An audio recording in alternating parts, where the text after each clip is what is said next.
El pecado más espectacular que jamás se haya cometido en la historia del mundo es el brutal asesinato de Jesucristo, el Hijo de Dios, infinitamente digno y moralmente perfecto.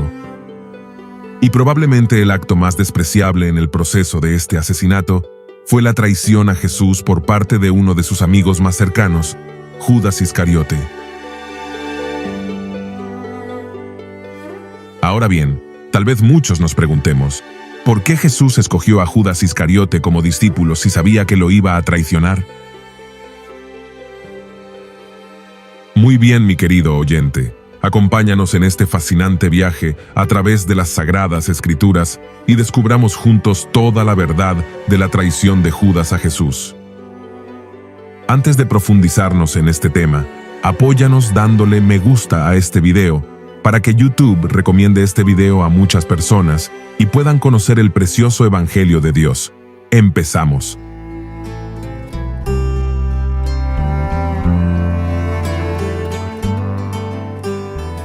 Cuando comencé a leer las Sagradas Escrituras, encontré muchas preguntas que me hacían doler la cabeza porque no encontraba la respuesta. Estaba desesperado por saber lo que la Biblia decía. Con el transcurso de los años, las preguntas no han cesado, sino que continúan. Y una de ellas es, si Jesús sabía que Judas Iscariote lo iba a traicionar, ¿por qué lo eligió como discípulo? Este hecho ha llevado a dar muchas opiniones.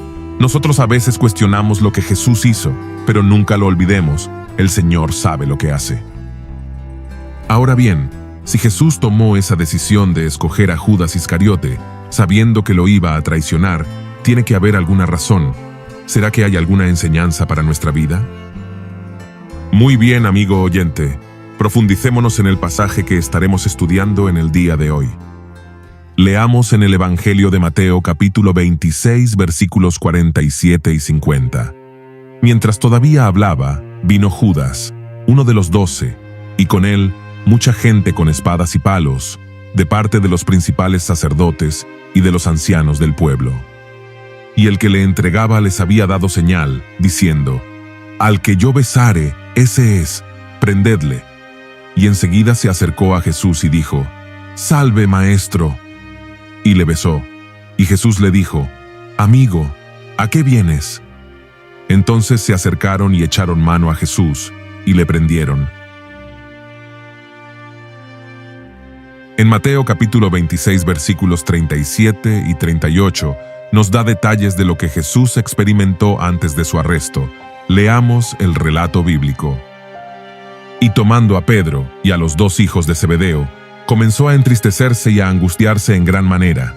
Entonces Jesús les dijo, «Mi alma está muy triste, hasta la muerte.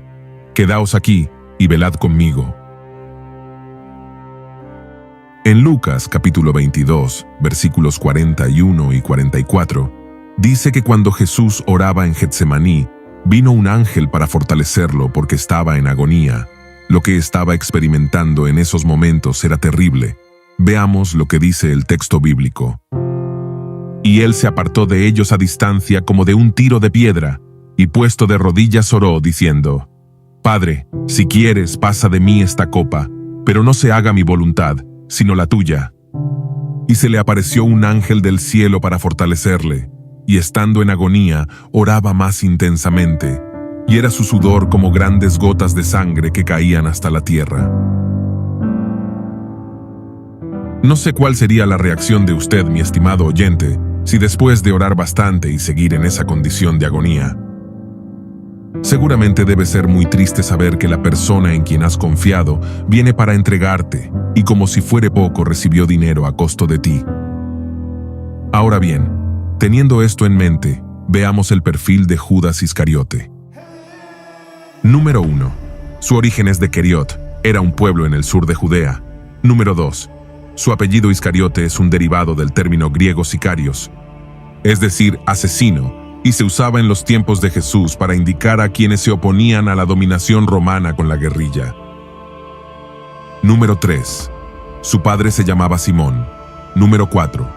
Fue discípulo y tesorero de Jesús. Número 5. Amaba al dinero y era un ladrón. En Juan capítulo 12, versículo 6 dice, «Pero dijo esto, no porque se cuidara de los pobres, sino porque era ladrón y teniendo la bolsa, sustraía de lo que se echaba en ella. Ahora bien, veamos el llamado de Judas Iscariote. Lucas, en el capítulo 6, versículos 12 y 16, nos da toda la información relacionada a este tema. Leamos el relato bíblico. En aquellos días él fue al monte a orar, y pasó la noche orando a Dios. Y cuando era de día, llamó a sus discípulos, y escogió a 12 de ellos, a los cuales también llamó apóstoles. A Simón, a quien también llamó Pedro, a Andrés su hermano, Jacobo y Juan, Felipe y Bartolomé, Mateo, Tomás, Jacobo hijo de Alfeo, Simón llamado Celote, Judas hermano de Jacobo, y Judas Iscariote, que llegó a ser el traidor. Observemos que Jesús oró toda la noche a Dios. ¿Por qué? Iba a elegir los 12 hombres que serían sus apóstoles. Pasó toda la noche en oración antes de hacer su elección. Uno de los apóstoles resultó ser un traidor. Otro negaría conocerle por miedo en momentos críticos, aunque más tarde se arrepentiría. Amigo oyente, Jesús conoce el pasado, presente y el futuro. Él sabía exactamente quién era Judas y qué esperaba de él. De la vida de Judas podemos decir que hay personas que sirven a Dios solo de apariencia. Pueden predicar la palabra de Dios y participar de muchos privilegios, sin embargo, no haber nacido de nuevo. Ahora bien, ¿por qué Jesús escogió a Judas como discípulo, habiendo otras personas? Veamos algunas razones. Número 1. Para que la Escritura se cumpliese. En Salmos 41, versículo 9 dice: Aún el hombre de mi paz, en quien yo confiaba, el que de mi pan comía, alzó contra mí el calcañar. La aflicción de David se hacía más amarga, porque entre sus enemigos estaban los que alguna vez habían sido un hombre de mi paz. Él sabía lo que era cuando amigos de confianza, aquellos con los que tenía una relación cercana, el que de mi pan comía, lo traicionaban.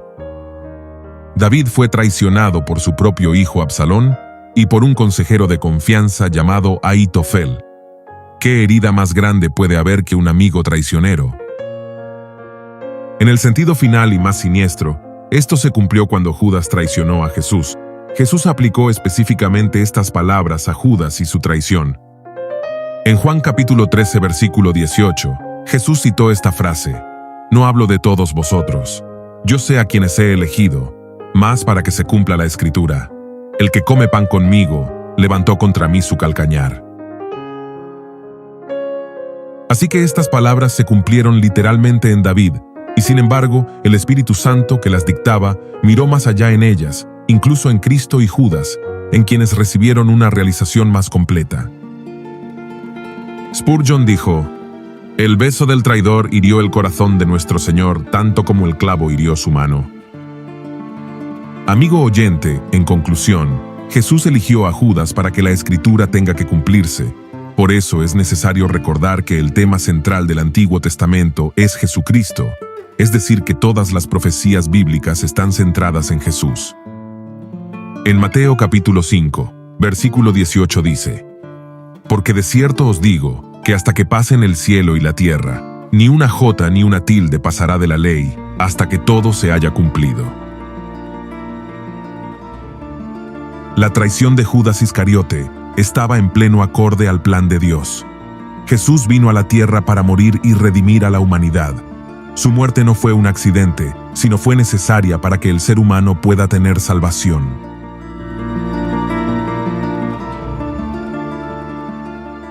Número 2. Para enseñarnos cómo es el amor de Dios. Jesús sabía perfectamente que Judas lo iba a traicionar. Sin embargo, lo escogió para darle una oportunidad de redimirse. Lo amó hasta el final, testificando así que la elección es irrevocable. En el Evangelio de Juan, capítulo 3, versículos 16 y 18 dice: Porque de tal manera amó Dios al mundo, que ha dado a su Hijo unigénito, para que todo aquel que en Él cree no se pierda, mas tenga vida eterna. Porque no envió Dios a su Hijo al mundo para condenar al mundo, sino para que el mundo sea salvo por Él. El que en Él cree no es condenado, pero el que no cree ya ha sido condenado, porque no ha creído en el nombre del unigénito Hijo de Dios. La verdad, a ciencia cierta, no sé lo que significa la frase "de tal manera amó Dios al mundo". Algunos expertos dicen que el amor de Dios es más ancho que el universo. Otros dicen que el amor de Dios es más grande que el mar. Lo cierto es que el amor de Dios sobrepasa todo entendimiento para poder definirlo con palabras humanas. Su amor es infinito. Ahora bien, Jesús también dijo que Dios no le envió al mundo para condenar al mundo, sino para que el mundo sea salvo por medio de él. Y el que no cree en él, ya ha sido condenado. Estimado oyente, si usted no cree, ya está condenado. ¿Por qué? Porque no ha creído en el nombre del unigénito Hijo de Dios. Aquel maravilloso nombre es Jesús. Y su nombre es Jesús porque Él es el Salvador del mundo. Cualquiera que cree en aquel nombre ya no está bajo condenación, sino que tiene vida eterna. En Romanos capítulo 5, versículo 8 dice: «Mas Dios muestra su amor para con nosotros, en que siendo aún pecadores, Cristo murió por nosotros». En la segunda carta de Pedro, capítulo 3, versículo 9, también leemos: «El Señor no retarda su promesa, según algunos la tienen por tardanza, sino que es paciente para con nosotros, no queriendo que ninguno perezca, sino que todos procedan al arrepentimiento». Amigo oyente, permítame hacerle una pregunta. ¿Podría usted comer, vivir, dormir, darle un cargo de confianza, escogerlo como tu discípulo, enseñarlo más, 3 años, si sabes que te va a hacer daño? Unos dirán que sí y otros dirán que eso es imposible. ¿Cómo puedo tener cerca a alguien que me va a causar tanto daño? Debemos tener en claro, el verdadero hombre o mujer de Dios, lo único que deben hacer es someterse a la voluntad de Dios. Por otro lado, la naturaleza de Dios es amor. Sin embargo, todos fuimos enemigos de Dios y todos en algún momento lo hemos traicionado. No obstante, el Señor nos da oportunidad para que podamos cambiar, pero en vez de cambiar vamos de mal en peor. Judas Iscariote tuvo 3 años y medio lleno de oportunidades para enmendarse. Sin embargo, siguió de mal en peor. Estimado oyente, recuerde que todo lo que se escribió fue por causa nuestra. En Romanos capítulo 15, versículo 4 dice: «Porque las cosas que se escribieron antes, para nuestra enseñanza se escribieron».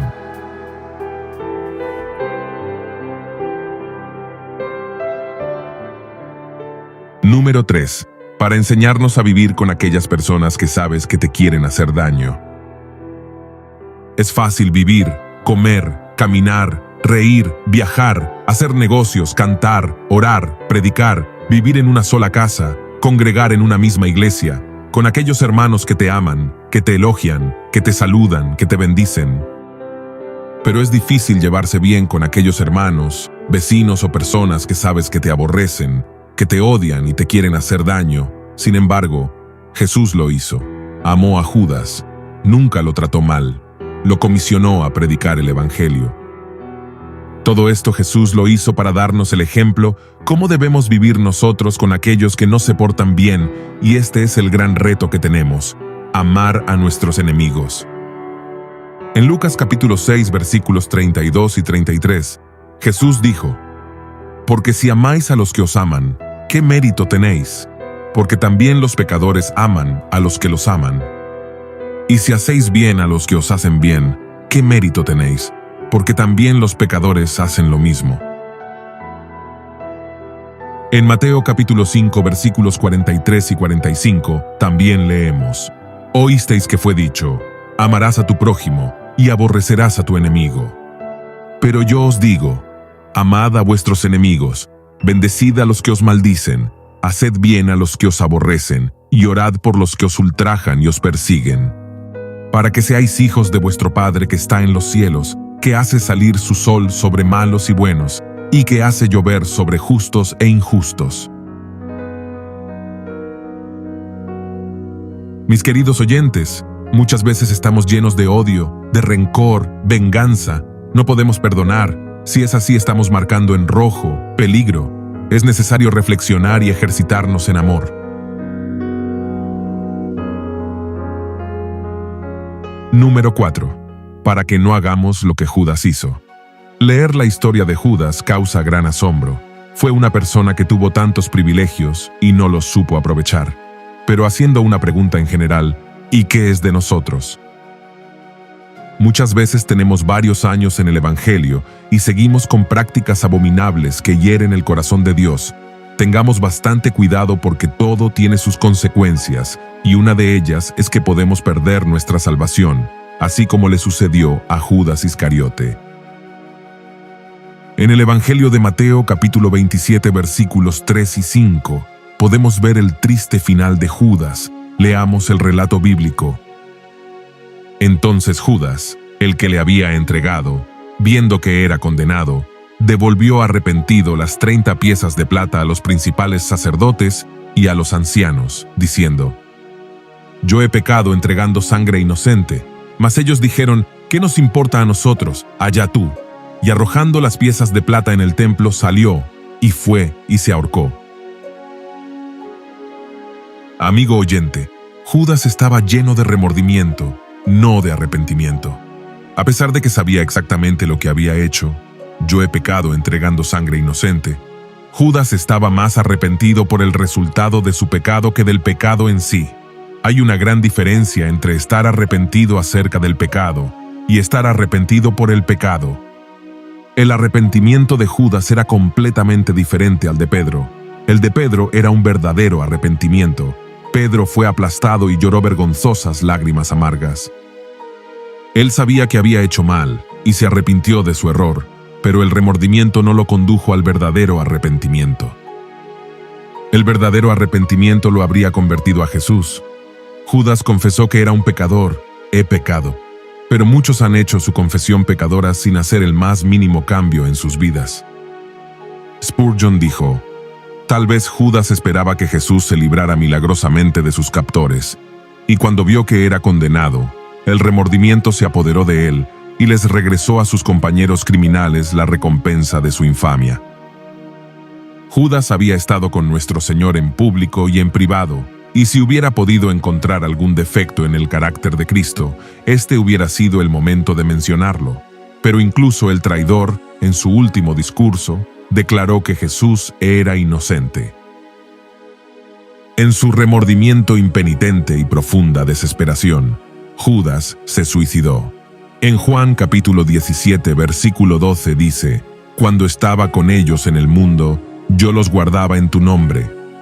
A los que me diste, yo los guardé, y ninguno de ellos se perdió, sino el hijo de perdición, para que la Escritura se cumpliese. Siendo el hijo de perdición, se nos asegura que Judas Iscariote fue al castigo eterno. El hijo de perdición señala al carácter más que al destino. La expresión significa que él estaba caracterizado por la perdición, no que estaba predestinado a perderse. Cierto autor dijo: es imposible concebir una prueba más sorprendente de esta dolorosa verdad que la historia de Judas Iscariote. Si alguna vez hubo un hombre que en un momento parecía un verdadero discípulo de Cristo y prometía alcanzar el cielo, ese hombre era Judas. Él fue escogido por el Señor Jesús para ser apóstol. Tuvo el privilegio de ser un compañero del Mesías y un testigo de sus milagros a través de su ministerio terrenal. Él era un socio de Pedro, Santiago y Juan. Él fue enviado a predicar el reino de Dios y hacer milagros en el nombre de Cristo. Fue considerado por todos los 11 apóstoles como uno de ellos. Era tan parecido a los otros discípulos que no sospechaban que era un traidor, y sin embargo, este hombre resulta al fin un hijo falso de corazón, se aparta completamente de la fe y ayuda a los más mortíferos enemigos de nuestro Señor. Y deja al mundo con una reputación peor que cualquiera desde los días de Caín. Nunca hubo una caída, como una apostasía, un final tan triste para un principio justo, un eclipse total de un alma. Amigo oyente, antes de terminar me gustaría hacer una pregunta. ¿Está la cristiandad en vías de alejarse de Jesucristo, convirtiéndose en Judas y terminando en un suicidio social? Por motivo de lo material, nuestra sociedad sacrifica la verdad de Jesús. Los medios de comunicación venden la traición, y uno de los 12, como denominación para Judas, con eso se convierte en un símbolo para el anticristianismo dentro de la cristiandad. ¿Y cómo estamos nosotros personalmente? ¿Estaremos favoreciendo lo anticristiano a través de una vida no espiritual, un discipulado a medias o a través de falsa tolerancia? ¿Nos dejamos arrastrar, por ejemplo, en la corriente de un movimiento xenofóbico? ¿O seguimos el amor de Jesucristo?